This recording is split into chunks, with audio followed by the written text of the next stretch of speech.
So hello students, welcome to a new video. So today we are going to study the banking of road. What is the banking of road and what is its expression, how to derive it.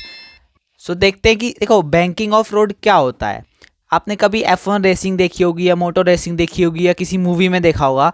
तो आपने देखा होगा जब sharp turn होता है कोई, तो वहाँ पे रोड जो होती है वो एक साइड से थोड़ी सी उठी हुई होती है सम थीटा डिग्री एंगल पर। तो that is called the banking of road. अब देखते हैं कि वो क्यों होता है और उसकी जो एक्सप्रेशन होती है उसे कैसे डिराइव करते हैं, जो कि एग्ज़ाम के पॉइंट ऑफ व्यू से काफ़ी ज़्यादा इंपॉर्टेंट है और स्पेशली स्कूल एग्ज़ाम के लिए, क्योंकि ये डेरिवेशन आपके एनसीईआरटी बुक में दी हुई है क्लास 11 फिजिक्स में। तो ये स्कूल में आने के 90% चांस होते हैं और वो भी 1-2 नंबर नहीं, पूरे 5 मार्क्स में आते हैं, क्योंकि थोड़ी बड़ी डेरिवेशन है और समझना भी इसको थोड़ा सा कह सकते हैं डिफ़िकल्ट है, लेकिन आसान है। मैं समझाऊंगा तो आप लोगों को बिल्कुल ईजीली समझ आ जाएगा। तो आइए स्टार्ट करते हैं। तो सबसे पहले देखते हैं, देखिए ये एक सरफेस है, सपोज कीजिए, ठीक है, हॉरिजॉन्टल सरफेस।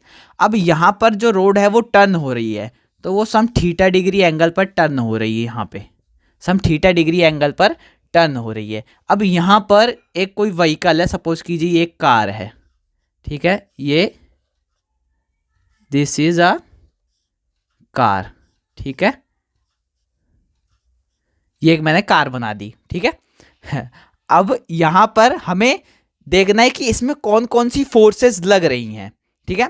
तो सबसे पहले कुछ बेसिक फोर्सेस देखते हैं। पहली फोर्स यहाँ पे जो लग रही है that is mg। The second force which is applying on it is normal.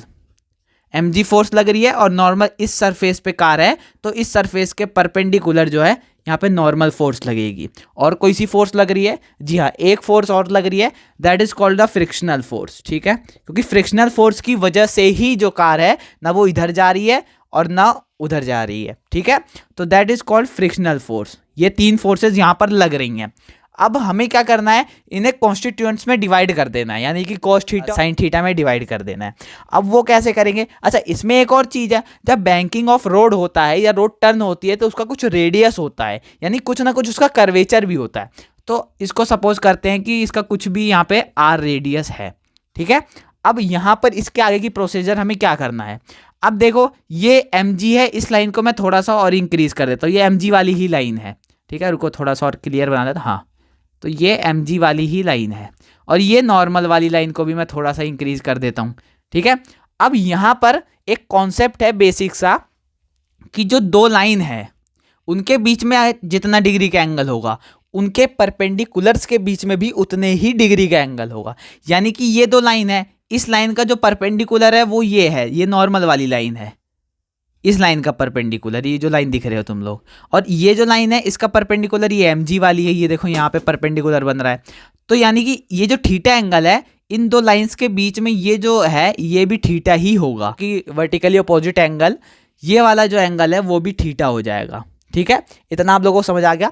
अब आगे क्या करना है, हमें इनको कॉन्स्टिट्यूएंट में तोड़ना है। तो n के साथ ये लाइन थीटा बना रही है, तो ये n कॉस थीटा हो जाएगा, और ये लाइन नहीं बना रही कोई एंगल, तो ये हो जाएगा n साइन थीटा। अब सेम फ्रिक्शन के साथ करते हैं। देखो ये थीटा यहाँ पे है। अब एक रेक्टेंगल की एक प्रॉपर्टी होती है कि जो उसका डायगोनल होता है उसका यहाँ पर जो एंगल होता है सेम एंगल यहाँ पर भी होता है। तो यहाँ पर जो एंगल है वही एंगल यहाँ पर भी हो जाएगा।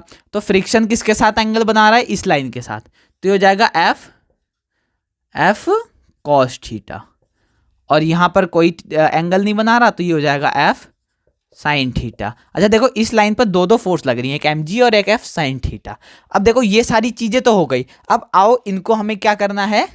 देखो ये मैंने अभी बताया था कि जो कार है ना वो इधर जा रही है ना इधर जा रही है, ना ऊपर जा रही है ना नीचे आ रही है। तो मतलब अभी एक इक्विलिब्रियम में है, एक इक्विलिब्रियम स्टेट में है, जहाँ पे सारी फोर्सेस जो है एक दूसरे को कैंसिल आउट करके इक्वल कर रही हैं, ठीक है। तो यहाँ पे कोई भी फोर्स जो है वो ज़्यादा नहीं लग रही। तो आओ इन्हीं को हम इक्वल कर देते हैं, यानी कौन सी फोर्स किसके बराबर हो रही है ये सारी चीजें कर देते हैं। तो सबसे पहले लिखेंगे n cos थीटा।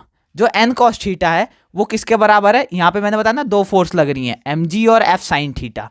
तो ये हो जाएगा mg plus of f sign theta, ठीक है। अब दूसरा क्या देखते हैं यहाँ पे, अच्छा ये जो दोनों फोर्सेस है ये किसको इक्वल कर रही हैं, ये थोड़ी सोचने की बात है। तो यहाँ पर देखो सम रेडियस है और ये कर्वेचर बना रहा है, यानी एक सर्कल बना रहा है। तो जो सर्कल होते हैं उसमें कौन सी फोर्स लगती है, बिल्कुल सही, एंगुलर फोर्स। तो एंगुलर फोर्स क्या होता है, mv² अपॉन r। ये हमें पता है एंगुलर फोर्स का फॉर्मूला, तो यहां पर लिख देंगे mv² अपॉन में r इक्वल्स टू किसके है, यहां पर देख रहे हैं n साइन थीटा और f cos theta, so that is n sine theta f cos theta. अब यहां पर एफ दोनों में है। अब हमें पता है कि फ्रिक्शन किसके बराबर होता है, म्यू मल्टीप्लाई बाय एन, यानी कि नॉर्मल। म्यू क्या होता है, रफनेस होती है, जिसमें जितनी ज़्यादा रफनेस होगी किसी बॉडी में उसका म्यू उतना ज़्यादा होगा। तो यहां पर हमें फ्रिक्शन की जगह पर क्या पुट करना है, म्यू एन, ठीक है। Put F equal to mu N, इन दोनों की जगह पर म्यू एन पुट करना है। अब यहां पर करते हैं एन कॉस थीटा बराबर है mg plus of mu N sine theta. अब यहां पर फिर करते हैं mv² upon r equals to n sine theta plus mu N cos theta, ठीक है। ये हमारे हो गई दो इक्वेशंस। थोड़ा सा इनको अरेंज कर लेते हैं। तो ये एन कॉस्ट ये जो है इसको हम इधर ले आते हैं, तो ये हो जाएगा एन कॉस थीटा, या थोड़ा सा डिफरेंट करके मैं लिखता हूँ, तो ये हो जाएगा mg equals to N cos theta, इधर गया तो minus of mu N sine theta, ठीक है। अब इसको भी लिख देते हैं mv, इसको एज इट इज यहाँ लिख देते हैं mv² upon r equals to N sine theta plus of mu N cos theta, ठीक है।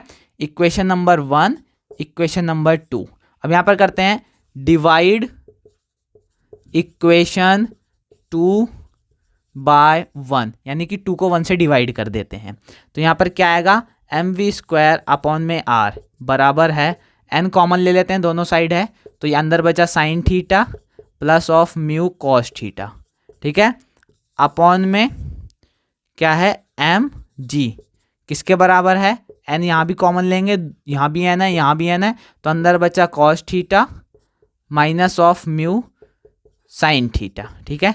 n से n कटा, m से m कटा, तो ये आ गया v² अपॉन rg, इसको ऊपर ले जाएंगे तो यार से मल्टीप्लाई हो जाएगा, equals to sine theta plus of mu cos theta upon में किसके है, cos theta minus of mu sine theta, ठीक है। अब यहाँ पे एक छोटी सी चीज करनी है, उसके बाद पूरी एक्सप्रेशन जो है वो हमारी यहाँ पर डिराइव हो जाएगी आपकी आंखों के सामने, बिल्कुल इजी स्टेप में।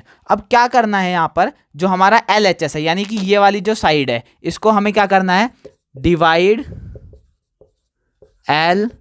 ये RHS है, sorry, divide RHS by cos theta, यानी इस पूरी साइड को कॉस थीटा से डिवाइड कर देना है।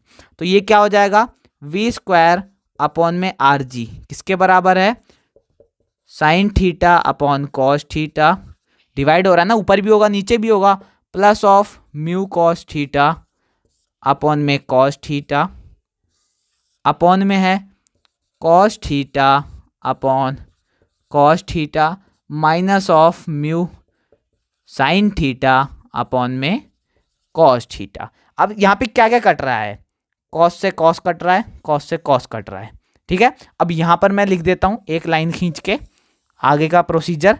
तो ये हो गया हमारा v² अपॉन में rg बराबर है साइन अपॉन कॉस क्या होता है, tan theta, plus of cos से कॉस कट गया तो बचा खाली म्यू, अपॉन में क्या बचा, कॉस से कॉस कट गया 1 बचा, minus of mu sine upon cos क्या होगा, म्यू टैन थीटा, ठीक है। अब हमें क्या निकालना है, वेलोसिटी निकालनी है, यानी कि कितनी वेलोसिटी से यहाँ पे कोई कार या बाइक जो है वो मुड़ सकती है। तो अब यहाँ पर क्या करेंगे, वेलोसिटी चाहिए तो v² rg जाके मल्टीप्लाई होगा, rg ब्रैकेट में tan theta plus of mu upon में 1 माइनस म्यू टेन थीटा। इतना समझ आ रहा है सभी को? अब यहाँ पर स्क्वायर है ना, तो सिंपल सी बात है कि v इक्वल्स टू रूट लगा देंगे इधर और इधर से स्क्वायर हटा देंगे, तो ये हो जाएगा आर जी अपॉन में tan theta plus of mu upon में 1 माइनस म्यू टेन थीटा। ठीक है, so this is the expression, ठीक है, जो हमें डिराइव करनी थी। क्या है? Banking of road. So students, ये हमारी पूरी डेरिवेशन है, आप लोग देख सकते हैं, एंड आई होप आप लोगों को समझ आया होगा। Thank you so much for watching. Video को लाइक करें एंड चैनल को सब्सक्राइब करें और एक प्यारा सा कमेंट जरूर करें।